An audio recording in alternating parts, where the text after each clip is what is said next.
Yes. Good. Om Sahana Vavatu Sahano Bhunaktu Sahaviryan Karava Vahai Tejasvinavadhitamastu Ma Vidvisha Vahai. Om Shanti Shanti Shanti. Om. Good.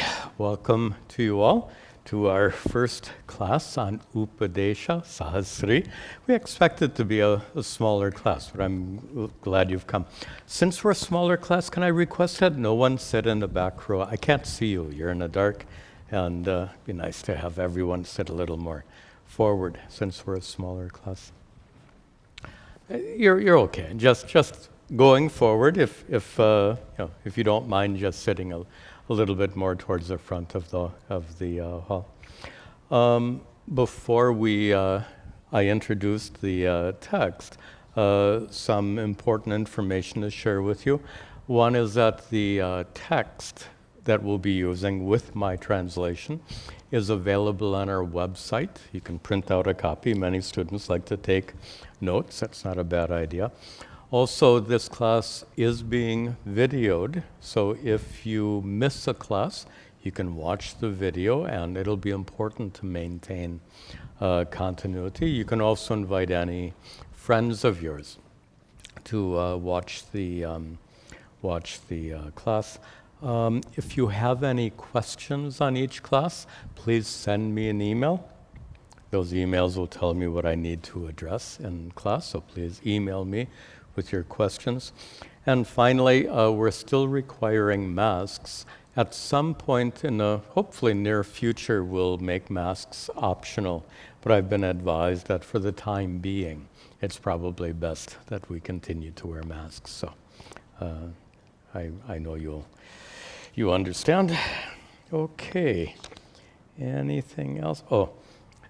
Just before we introduce the particular text, Upadesha Sahasri of Sri Shankaracharya, this is our Vedanta class. So what is Vedanta and how is this different from our Bhagavad Gita class? The Bhagavad Gita class, as I mentioned Saturday, is more spirituality in day-to-day life. It's applied spiritual teachings, whereas this Tuesday evening Vedanta class, which has been on hiatus for 2 years, is just pure focused Vedanta. So it'll be a more deep kind of inquiry. What is Vedanta? Let me just make a personal comment before I get into these details. And that is, one of the reasons I'm so delighted we're restarting this class is it's as good for me as it is for you.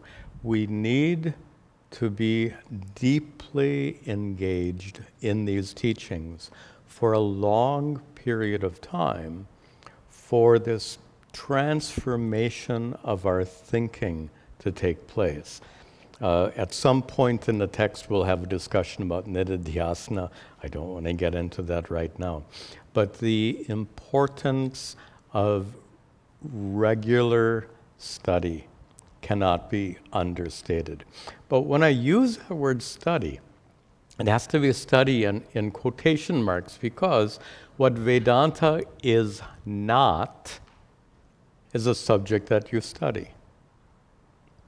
Vedanta is not a subject matter that you are intended to study. And many of you have heard my joke before, and that is, if you're coming here to study Vedanta on Tuesday nights, you're wasting your time. Please don't come. Because what we're going to be engaged in is not a scholarly study of this text, but rather Vedanta, as most of you understand very well, is a spiritual tradition that is meant to solve the problem of human suffering. Our goal is not to learn what Shankaracharya taught. Our goal is to gain moksha, liberation. and freedom from suffering in this very lifetime. Turns out these teachings of Vedanta are extraordinarily powerful in leading you to moksha. But let's not mistake the container for the contents. So Upadesha Sahasri is the container. The content is what we're after. And even content is not the right word. Vedanta, properly understood, is a process of self-inquiry guided by these teachings, eventually culminating in the discovery of your true nature and thereby gaining freedom from suffering. The reason it's called Vedanta, if you don't already know this, it's important to know. The Vedas have several parts. The final part of each of the 4 Vedas is called Upanishads, and it's in those Upanishads that these spiritual teachings are found. Since they are at the anta, or end, of the Veda, therefore it's called Veda Anta Vedanta. So the spiritual teachings based on the Upanishads, the wisdom of the ancient rishis, that's collected at the end of each of the 4 Vedas. And finally, just to introduce Shankaracharya, the author, it would also be a mistake, just as it would be a mistake to come here to study Vedanta, it would be a mistake to think that Shankaracharya is the founder of the tradition of Advaita, Advaita Vedanta, non-dual Vedanta. Shankara didn't found anything. What he did is he took that wisdom of the ancient rishis and he made it extraordinarily clear.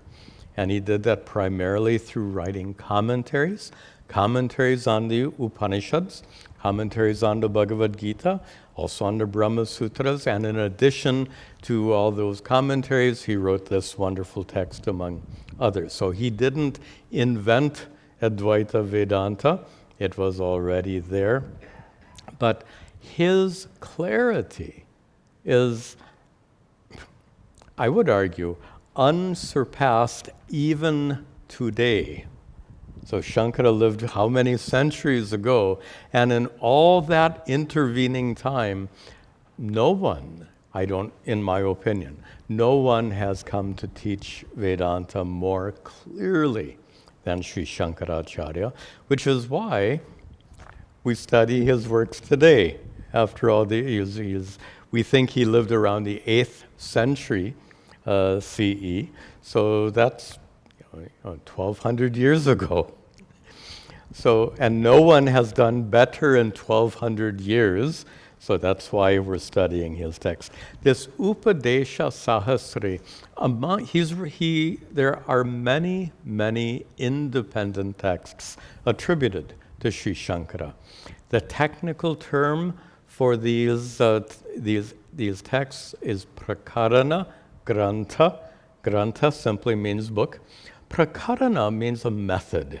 So books that undertake a certain method of teaching or a certain topic. In fact, prakarana would better be translated in this context as topic. Of course, in Sahasri means 1,000 Upadesha teachings. So in these 1,000 teachings, we're going to see not one topic, but many topics. By the way, Sahasri, don't think there are exactly 1,000 verses in this text. It is not so. In fact, the text is broken up in 2 major portions. It begins with 3 chapters of prose, which we're not going to study. And following the 3 chapters of prose, there are 19 chapters of verses. And it's that metrical portion of the text that we'll be studying. So we'll start with chapter 1 and we'll see how it goes. I think there are, I wrote it down, 675 verses in those 19 chapters. So if we continue, we may not continue with this text, I'm not sure, but if we continue through the end, these classes will continue for quite a while to cover those 19 chapters and 675 verses. There are several commentaries on this text. Generally, we study these texts with Sanskrit commentaries.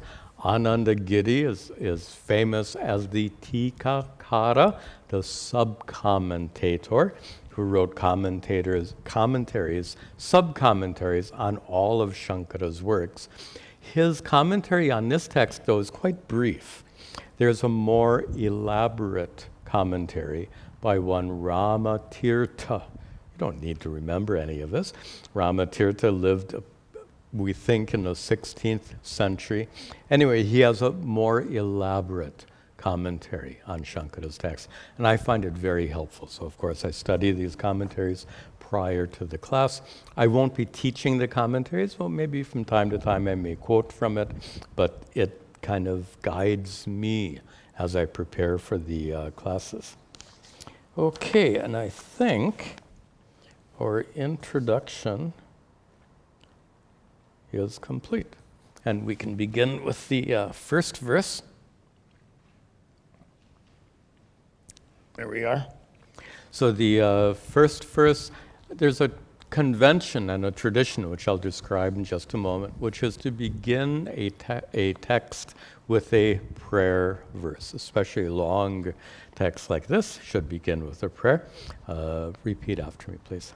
Chaitanyam sarvagam sarvam, Chaitanyam sarvagam sarvam, sarvabhuta guhashayam, sarvabhuta guhashayam, yat sarva vishayatitam, yat sarva vishayatitam, tasmai sarva vide namaha, tasmai sarva vide namaha.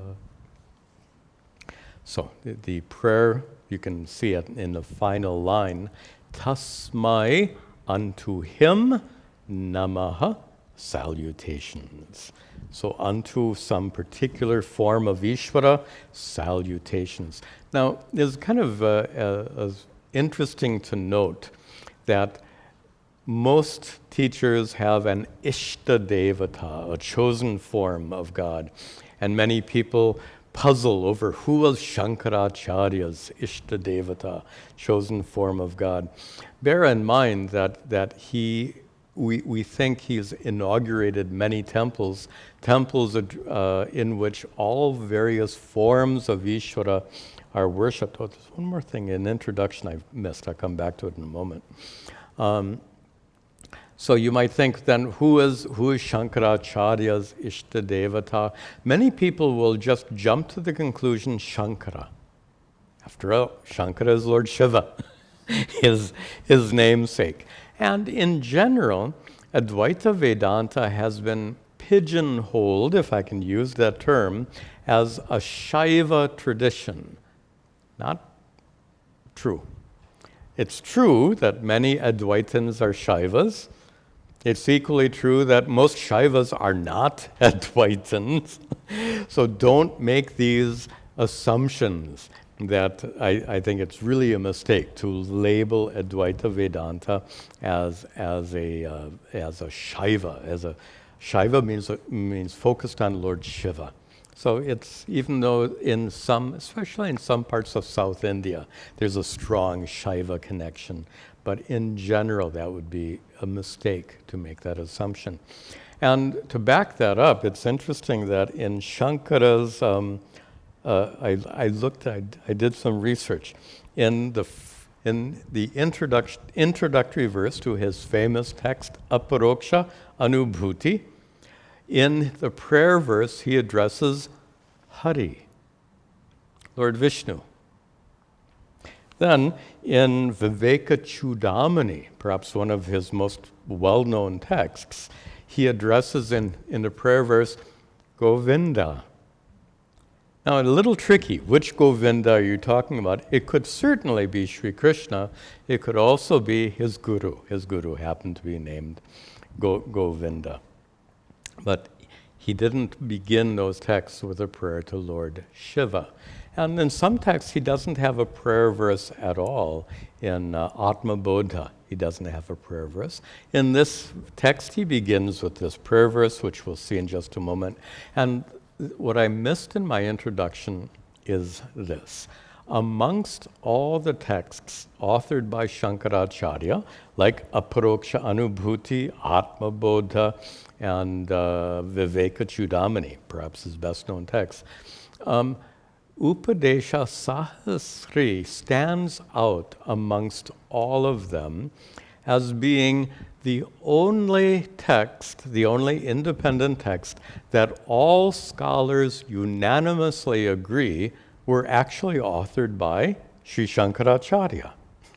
Many texts are attributed to him even though they're not written by him. How do we know they're not written by him?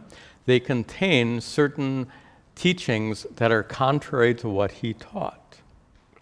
Now, I haven't personally done this research, but some scholars have looked into it quite carefully, analyzing the teachings of Viveka Chudamani and finding several passages, not much, several passages that contradict what Shankara has taught elsewhere.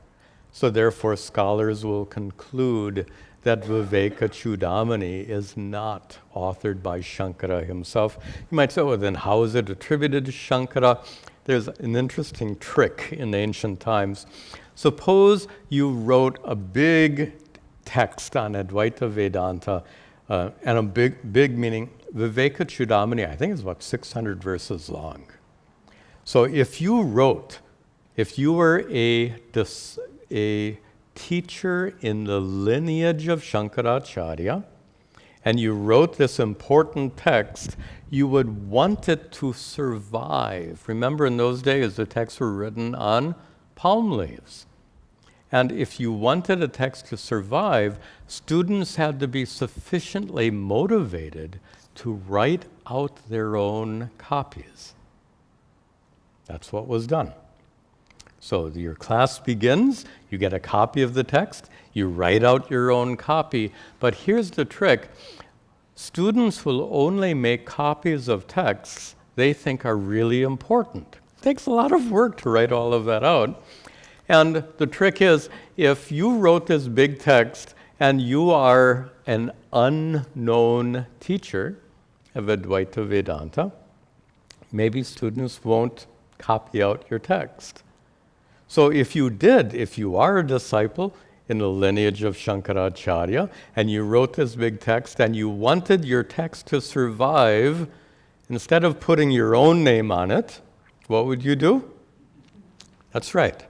You put the name Shankara. Shankaracharya is now, the authorship is attributed to Shankara to ensure the survival of the text. That happened quite a bit. Now the next question becomes, and the last question before we return to our text, the last question is, how do we know which texts are really written by Shankara and which are not? Well, scholars will just go on arguing about this endlessly. And the fact that they conclude Viveka Chudamani is not authored by Shankara himself doesn't mean that it's a bad text or not worthy of study. It is worthy of study. Absolutely worthy of study. So it has a few little glitches, we'll call them. If your computer has one or two glitches, do you throw it away? So if a text has one or two glitches, you're not necessarily going to throw it away. Anyway, the bottom line here is this Upadesha Sahasri is pretty much the only independent text that all scholars unanimously agree is actually the work of Shankara. So you don't have any doubts at all with regard to this text.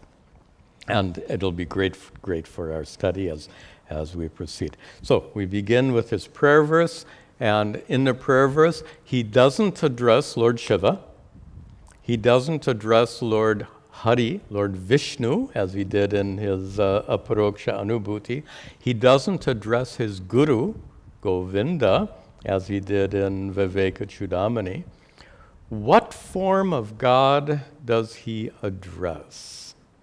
Very revealing, and revealing because there's a trick that's often employed by great authors like Shankara, and that is to make your opening verse do double duty. Double duty means the verse should both be a prayer and simultaneously it should introduce the subject matter. And great scholars can very easily do this, to make a verse do double duty. So he introduces the subject matter of the text in the form of a prayer. And to do so, he addresses not a particular deity, but he addresses, you see, tasmai, unto him, namaha, salutations, unto what form of God? Sarva-vide. Sarva-vit means, the common translation is omniscient, all-knowing. But we need to understand that word properly. What it means is consciousness. What is the first word of the text? Chaitanyam, which is the most common word for consciousness. Consciousness, we can use words like chit and chaitanya. They mean consciousness. Sometimes we use jnanam. Sometimes jnanam means knowledge. Sometimes jnanam means a thought. Sometimes jnanam just means consciousness.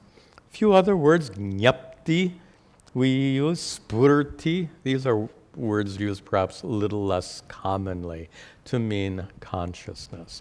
And before we begin, please note our definition of consciousness. It's crucial.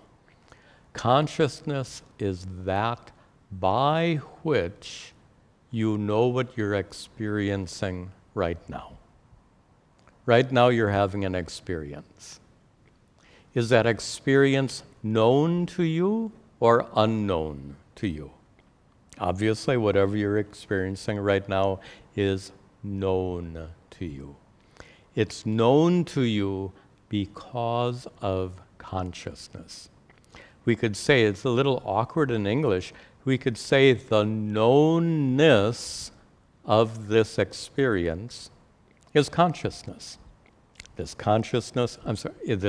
experience is known because of consciousness, and later in the text we'll see a common metaphor, and that is consciousness illumines the activities of your mind.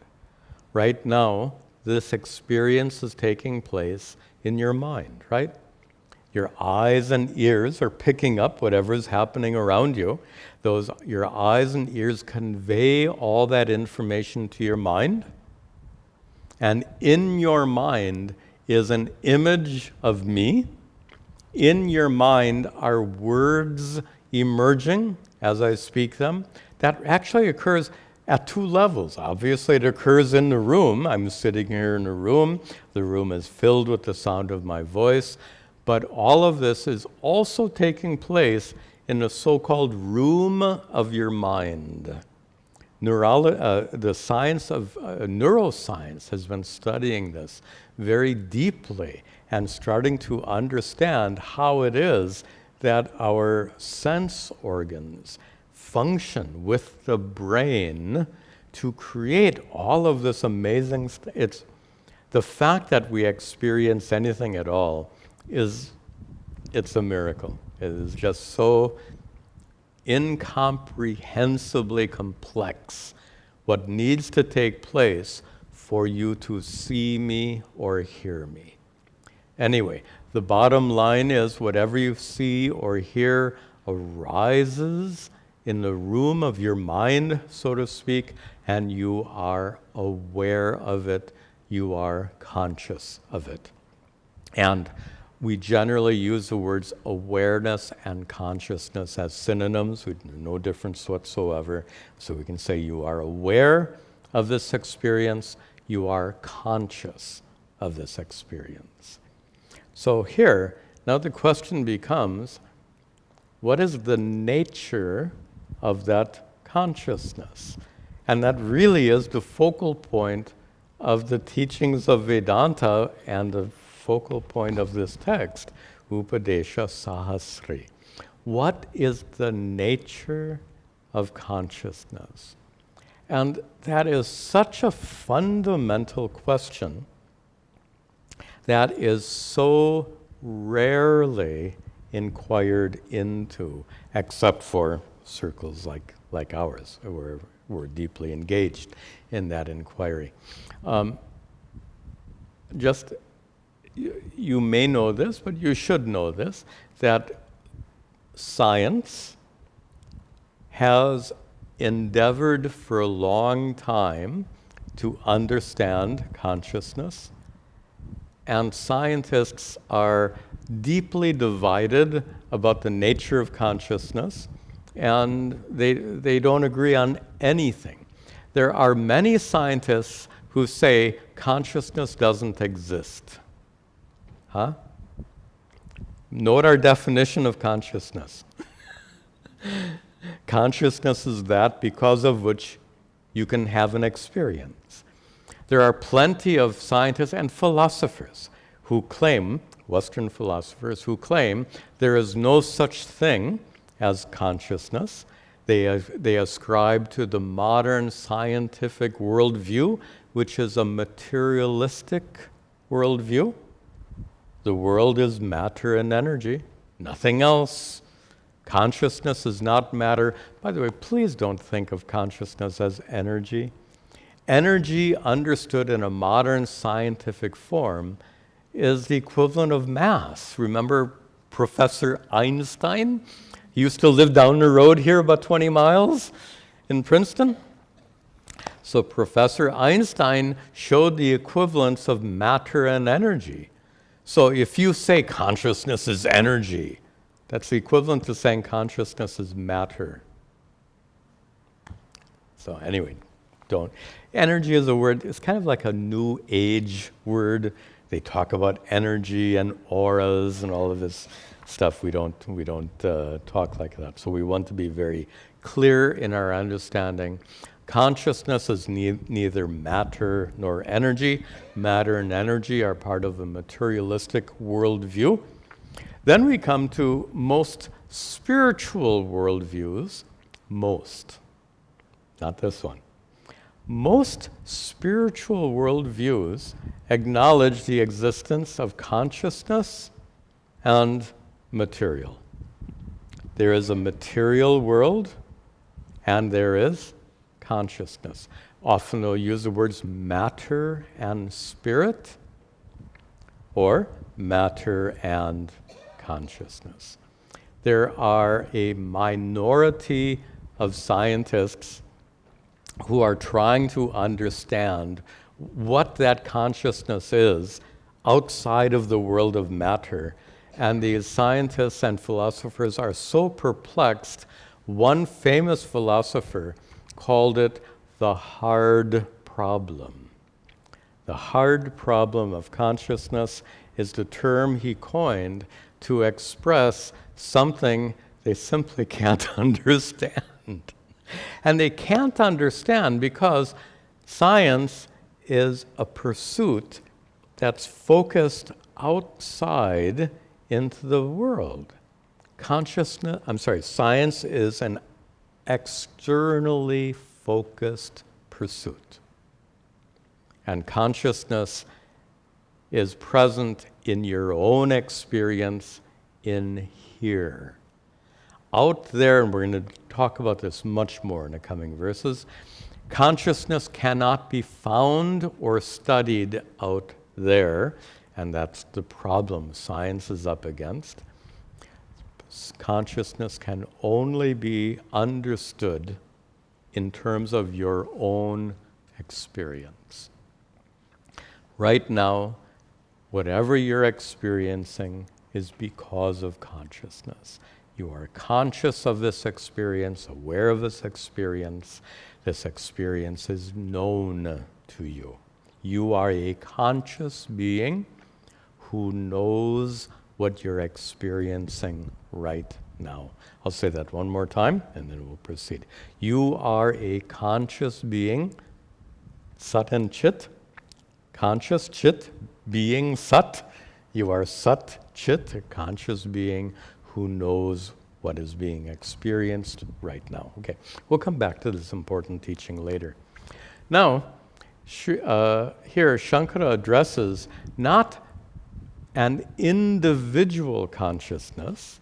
He addresses in this prayer sarvavit, the knower of all. By the way, to translate that as omniscient or all-knowing, as I did, all-knowing is literally correct, but it's not helpful. Instead of saying all-knowing, it'd be better to say the knower of all. And there's a small difference there. All-knowing gives you the idea of someone with a huge mind, a huge brain. But here, knower of all would be a much better translation. Consider this: the knower of what's happening in your mind, the knower of what's happening in my mind, the knower of what's happening in the mind of every sentient being, not only on this planet, but any other place where there are sentient beings, that one and the same consciousness is present in each and every one of these sentient beings. And this is one of the first topics we're going to see, and that is that consciousness, in your own experience, consciousness is private, individual. You feel that you are an individual conscious being. But that conclusion is wrong. It feels like that. But so often feelings are misleading. You can't trust all these feelings. Feelings come and go. And the example I've given before is when you sleep on your arm and you wake up and your arm doesn't have any sensation in it. Your arm is numb.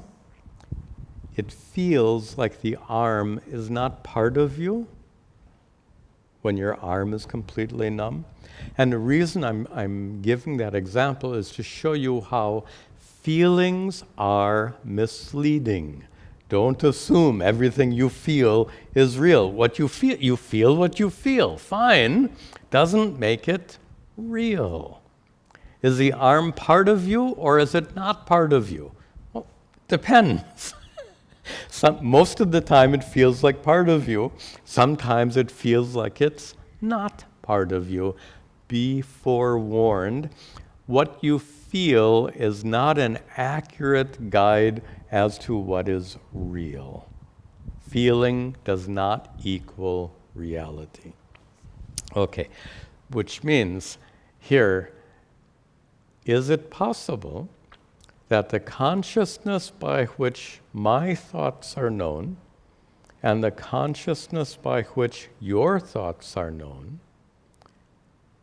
could it be one and the same consciousness? Just like there's one light that illumines all of us in the room. Actually, there are several lights, I know, but we can think of the light collectively as one collective light in the ceiling coming down, illumining us all. One sun shining outside, illumining everyone. That's a commonly used metaphor in Advaita Vedanta. Just as one sun illumines all on the earth, in the same way, one consciousness reveals what's happening in your mind and reveals what's happening in my mind. Now, the question always comes, if it's one and the same consciousness, then Swamiji, why don't I know what you're thinking? Is the same consciousness in my mind? Is the same consciousness in your mind? So why don't I know what you're thinking? Tell me, that question that question occurs in your mind, or is that question asked by consciousness? First of all, consciousness can't ask questions. It doesn't have a mouth. It doesn't have a mind. It's just pure knowing. Pure knowing doesn't ask questions. There's a question in your mind. And the question in your mind is, Swamiji, why don't I know what's happening in your mind? Well, naturally, the question in your mind, your mind is completely separate from my mind. So naturally, your thoughts are part of your private experience. Philosophers like these terms, private experience and public experience. So, your thoughts are part of your private experience. My thoughts are part of my private experience. But consciousness is one and the same. And that is the consciousness which Shankara calls sarva-vit, the knower of all. Wherever there is sentiency, it is due to the same consciousness. The consciousness by which you know your thoughts, the consciousness by which I know my thoughts, the consciousness by which Ishvara functions.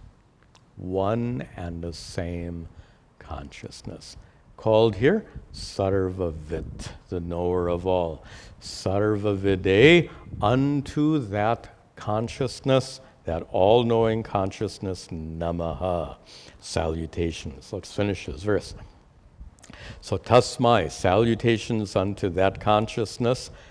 Go up a verse, yat, the consciousness which, now go up to the top. Salutations unto that all-knowing one, yat, who is, top line, chaitanyam, consciousness. Now,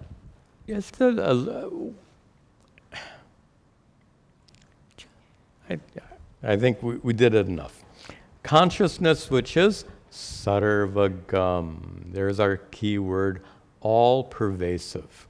That which is gone everywhere, literally, is all-pervasive. Consciousness is not stuck inside your head. Consciousness is not stuck inside your body. Now, you notice that you feel what happens to your body, and you don't feel what's beyond your body, but that's not due to the limitation of consciousness. It's due to the limitation of your body. Consciousness is equally present in this arm and equally present in this arm, the arm of the chair. I'll say that again. Consciousness is equally present in my arm and the arm of this chair. What is the difference? My arm is full of nerves. This arm is not. Which is why, if I fall asleep on my arm and it's numb, this numb arm kind of feels the same as the arm of the chair, right? So what we're talking about then is not the presence or absence of consciousness. What we're talking about is the presence and absence of sensation. Sensation is confined to your body due to the nature of your nervous system.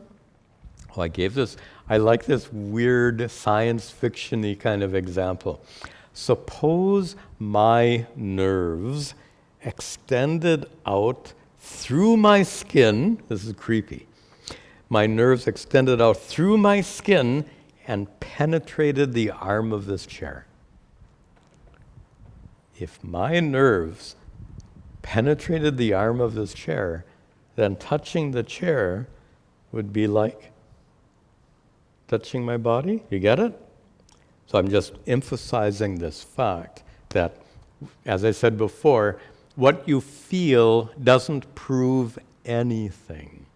The fact that you feel what's happening to your body and you don't feel what's happening to an object, those feelings don't prove anything if they're properly understood. So consciousness is sarvagam, equally present in a sentient being like you and me, equally present in an insentient thing, like this chair, equally present.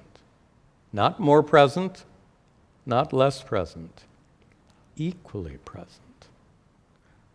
Of course, you and I are utterly unlike the chair because what we hinted at before was the incredible complexity of our minds and brains which allow this lump of flesh to be a thinking, feeling, sentient being.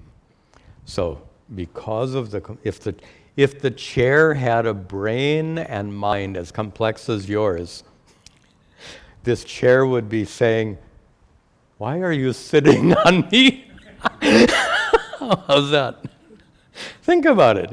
If the chair were as intelligent as you, it wouldn't be very happy to have me sitting here. Okay, bad joke. Okay, let's continue here.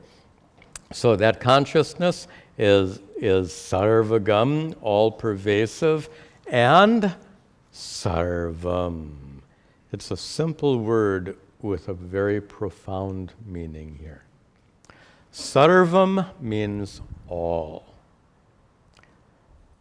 Shankara just said that the consciousness which pervades the cosmos, he said it is sarvam, all.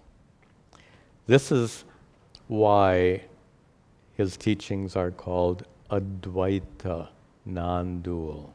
A few minutes ago I made a point and I didn't finish it, and that is where science says everything is material, right? This is just three big worldviews. One is a scientific worldview called materialism. Everything is matter and energy. Then we come to most spiritual and religious traditions, which say, well, there is matter and energy, there's also consciousness. Matter and spirit, matter and energy. Dualistic, right? That's dualism. So materialism is one doctrine. Dualism says there is matter, a world of matter and energy, and there is also consciousness that pervades the universe. But Shankara just said that this consciousness is sarvam. All-pervasive consciousness is sarvam, all. This is his non-dual teachings. And this is really the culminating teaching of Vedanta, so we can't explain it in great detail here, but let me use some general terms to help you get the big picture. The big picture is this. The consciousness, because of which you know what's happening right now, is not only all-pervasive, which you've understood from our discussion, but in addition to it being all-pervasive, that consciousness happens to be the underlying reality because of which everything exists. We sometimes use the term fabric of existence, the substratum of the cosmos. So just as a pot exists because of an underlying reality called clay, the universe of matter and energy exists because of which an underlying reality that we usually call Brahman. Here, Shankara calls it Chaitanyam. Brahman, the underlying reality because of which everything exists, and consciousness are not two different realities. This is the big teaching of Vedanta. Tat tvam asi is what leads you to recognize the non-difference between your consciousness and the underlying reality called Brahman They are one and the same. Again, this is the huge vision of Vedanta, and we're only going to give it here in just an outline, a sketch. But some of you know that one of the Mahavakyas is Prajnanam Brahma. Have you heard that? Prajnanam Brahma means Brahman is, Prajnanam is another word for consciousness.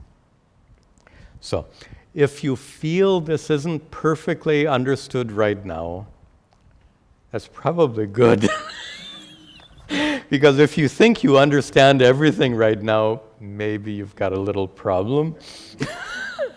So it's okay if this particular point isn't completely understood. Let's call it our destination, the hypothesis we seek to not prove, to discover the truth of this hypothesis. Hold it right now as a hypothesis. And what is that hypothesis? That the consciousness by which you know what's happening right now, that consciousness is not only all-pervasive, but that consciousness is also the underlying reality because of which everything exists. And if that consciousness is the underlying reality, then there is only one reality. It's just as the reality of the pot is nothing but clay, the reality of the universe is nothing but Prajnanam Brahma. Right? Consciousness. That's non-duality. That's where we come to one.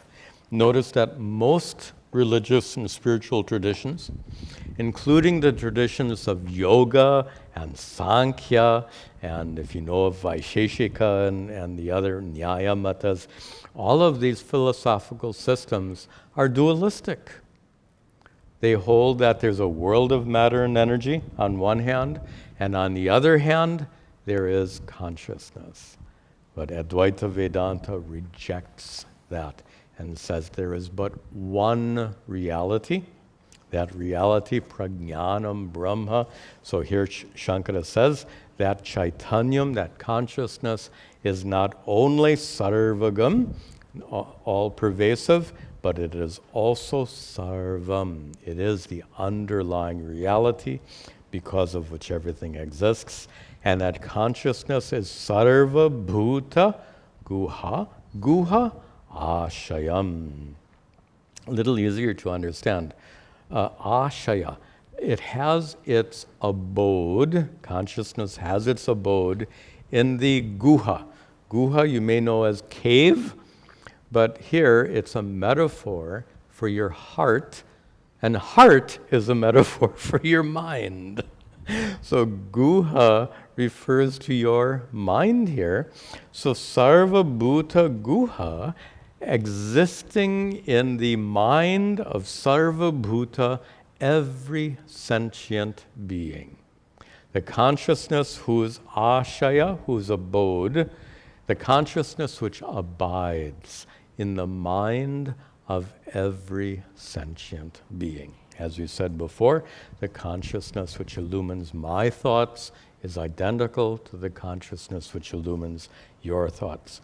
And one more adjective here in the third line, that consciousness is sarva vishaya atitam. This is bring us back to the problem of science. This consciousness is atita, beyond sarva vishaya, all objects. This consciousness is beyond all objects. This consciousness is not an object that you can know. This is one of the big problems in both science and Vedanta. So here's the problem of science, is science knows about things, stuff. Science uses tools to measure things and stuff. But consciousness, as you understood before, is not a thing. It's not a stuff. How much does consciousness weigh? How tall is consciousness? How wide is it? You get the point.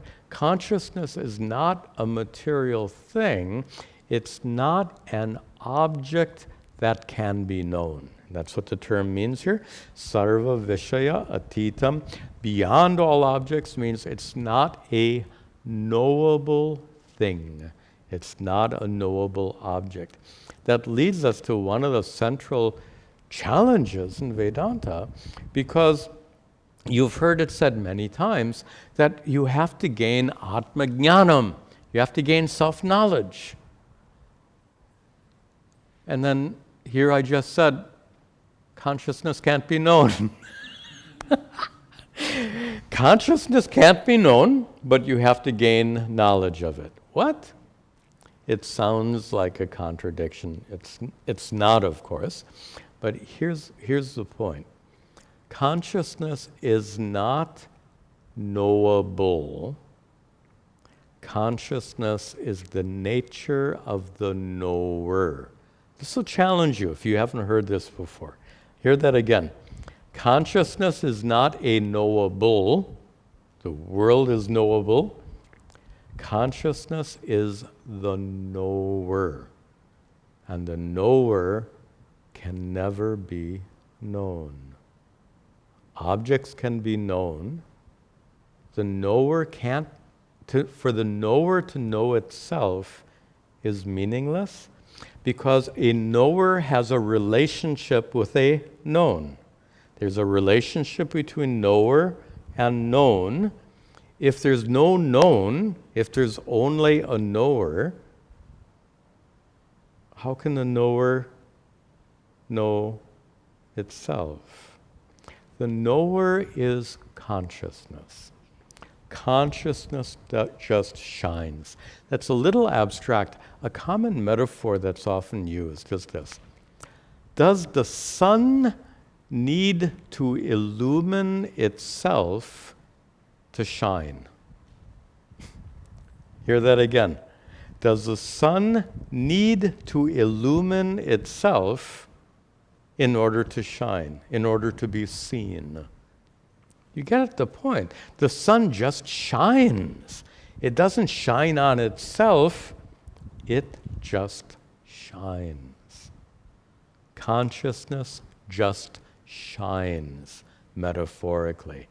The sun doesn't shine on itself. Consciousness doesn't reveal itself. Now, no doubt you've read books or you've heard different things said about someone discovering the true self, consciousness in deep meditation. Somebody will say that in deep meditation, the true self arose like a blinding light, shining like 1,000 suns. You've heard expressions like this. Here's the problem with that. If in meditation you have this amazing experience, you can have it. It's not that difficult to have these experiences. Suppose in meditation you experience a bright light shining like 1,000 suns. That's your experience in meditation. Tell me, is that experience known to you or unknown to you? Known to you. How is it known to you? You get it? You are the consciousness by which that 1,000 sun light in your mind is known. That experience of 1,000 suns, that brightness, is an experience arising in your mind, and it is known to you, the conscious observer. We use the word sakshi, a wareful witness, to describe that conscious observer, a wareful witness. So, you are that conscious being, sakshi, the awareful witness of whatever arises in your mind, all the objects of your experience that arise in your mind. All objects are known to you because you are the sakshi, the awareful observer. You are the conscious witness of all of that. Consciousness itself cannot be observed. Let's be very clear about it. Right now, you see me as you think you are watching a conscious being. My question is, do you experience consciousness? You see my body. Do you somehow sense my consciousness? Now, you hear, hopefully, intelligent words coming out of my mouth, meaningful words, but you're experiencing the vision, the sight of my body. You're experiencing my words. You don't experience or sense or observe my consciousness. Consciousness is not an observable. Consciousness is not a knowable. Consciousness is the knower. And here's the big difference between science and Vedanta. Science is concerned with knowing the world. Vedanta is concerned not with the known, but with the knower. And the metaphor, some of you have heard me use this before, to me, the scientist is metaphorically looking through a microscope, looking through the microscope at whatever is on the slide underneath the microscope. What Vedanta does, it turns the whole thing around. So instead of paying attention to what's on that side of the microscope lens, Vedanta turns your attention to what's on this side of the microscope lens. It's completely opposite in its orientation. And that's what this expression means. Sarva Vishaya Atita, beyond all objects. Vedanta is not an inquiry into a thing called consciousness. Vedanta is an inquiry into your own experience. Now, one last thing to share with you tonight, and that is, if consciousness cannot be known as an object, then how do you gain self-knowledge? Do you see the issue here? Consciousness is not knowable. It's the known. But then how do we use terms like atma-bodha, self-knowledge, atma-jnana, self-knowledge, self-realization? You've heard me say discovery of your true nature. We use this language all the time, but understand it properly. Knowledge here means, and we'll make this clear. This will be the last thing for tonight. Tell me, this is a trick question. Is your consciousness known to you or unknown to you? If I ask you, are you conscious? You have to say, wait a minute, I have to think about that. Well, the fact that you're thinking suggests that you're conscious. You already know you are a conscious being. Consciousness is already present in your ordinary experience right now. Correct? Consciousness is already present. It's not totally unknown, but you don't understand the nature of that consciousness. In fact, you've got plenty of wrong conclusions about that consciousness. What Vedanta does, and I'm going to be very careful in my language here, Vedanta does not reveal consciousness. Consciousness is already revealed, self-revealing, already fully and completely present right now in this ordinary experience. What Vedanta does is remove all your wrong conclusions about consciousness. Like consciousness is stuck inside your body. Consciousness is stuck inside your head. Your consciousness is subject to sadness and pain. That's a pretty common conclusion. Consciousness is subject to sadness and physical pain. Suppose you could discover that consciousness, your consciousness, is not subject to pain and sadness.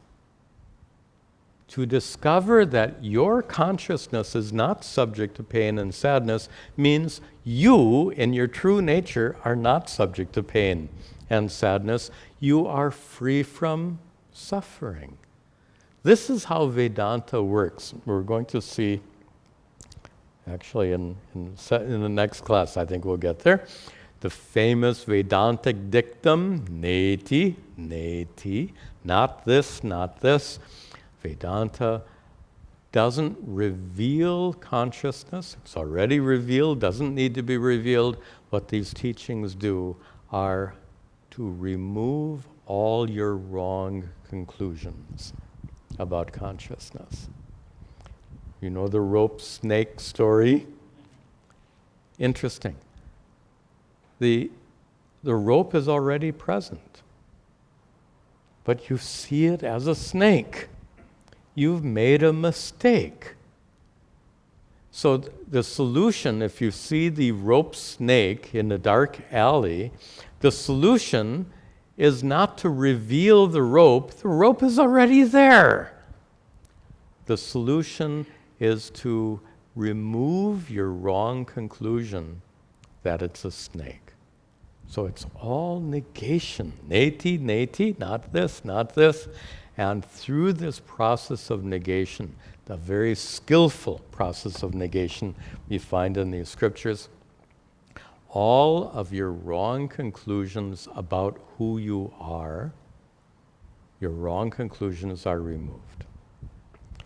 Turns out all suffering is due to wrong conclusions you've made about yourself. When you remove all those wrong conclusions, you will find that suffering truly comes to an end. Not metaphorically. Suffering really and truly comes to an end through this process of negation. So we need, and we'll see this in several more verses, the problem is ignorance. The solution, just as you're ignorant of the rope, here you're ignorant of your true nature. You're ignorant of the nature of consciousness. And by removing that ignorance, neti, neti, by removing the ignorance, the problem of suffering is solved. That actually comes in verse 5, so I'm getting ahead of myself. But we will pick up the thread next week, continuing with verse 2. Any other announcements I'm supposed to make? I think that's good. So it's wonderful to have resumed this class, and I look forward to many. This is going to be a wonderful study of this text, and I'm looking forward to the future classes. We'll just conclude with our simple prayers to conclude our program today. Om Sarve Bhavantu Sukhinaha Sarve Santu Niramayaha Sarve Bhadrani Pashyantu Ma Kaschid Dukkha Bhag Bhavet Asato Ma Sadgamaya Tamaso Ma Jyotirgamaya Mrityor Ma Hamritangamaya Om Shanti Shanti Shanti Om Tat Sat.